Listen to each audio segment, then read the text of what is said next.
नमस्कार प्रेक्षको, आज मी तुम्हाला घेऊन जाणार आहे एका अशा दिव्य आणि शक्तिशाली स्थळावर, जिथे मातेचा आशीर्वाद प्रत्येक भक्ताला मिळतो, जिथे श्रद्धा, भक्ती आणि शक्तीचा अद्भुत संगम पाहायला मिळतो।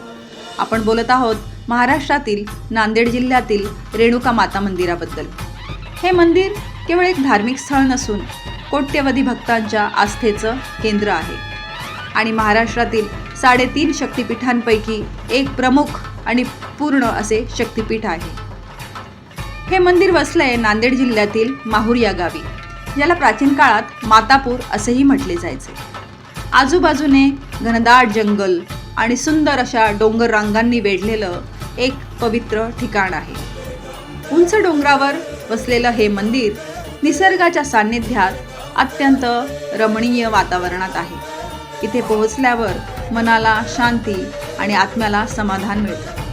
हे ठिकाण फक्त धार्मिक दृष्टिकोनातूनच नव्हे तर नैसर्गिक सौंदर्यासाठीही अत्यंत खास आहे।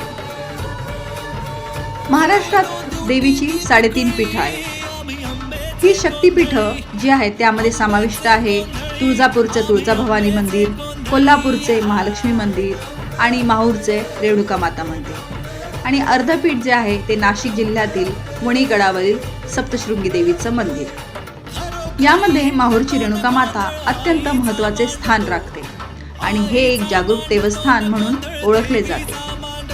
माहूरच्या रेणुका मातेचे सर्वात वैशिष्ट्य असे विशेषता जर आपण म्हटली तर तिचे हे स्वरूप।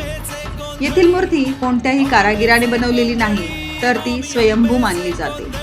येथे माता तांदळा म्हणजेच मुखवटाच्या स्वरूपात विराजमान आहे, जो भक्तांसाठी अत्यंत श्रद्धेचा आणि विश्वासाचा विषय आहे। हे अनोखे स्वरूप या मंदिराला आणखीनच विशेष आणि गूढ बनवते। माता रेणुकेच्या मागे ही एक पौराणिक कथा आहे।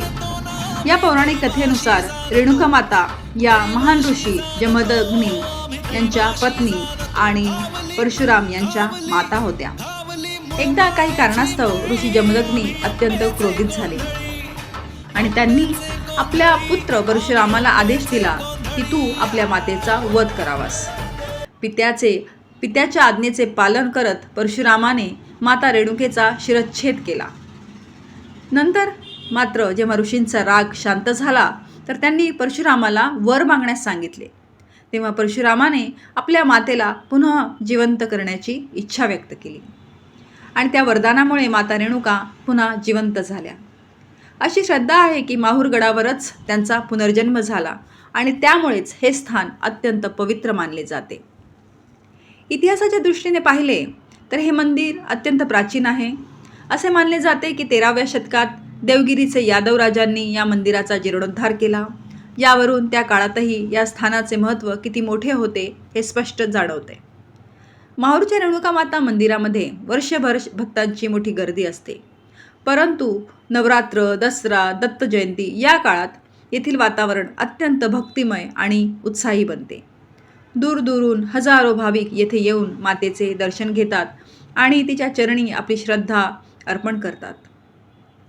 माहूर हे केवळ रेणुका मातेचंच नव्हे तर इतर पवित्र स्थळांसाठीही प्रसिद्ध आहे। येथेच स्थित आहेत दत्तात्रेय मंदिर, परशुराम मंदिर, आणि या मंदिरांचे दर्शन घेतल्याशिवाय माहूर यात्रा अपूर्ण मानली जाते।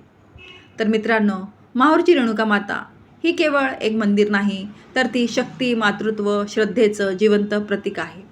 जर तुम्हाला ही माहिती आवडली असेल तर व्हिडिओला लाईक करा, शेअर करा आणि अशाच धार्मिक आणि माहितीपूर्ण व्हिडिओसाठी आमच्या चॅनलसोबत जोडलेले रहा। जय माता दी।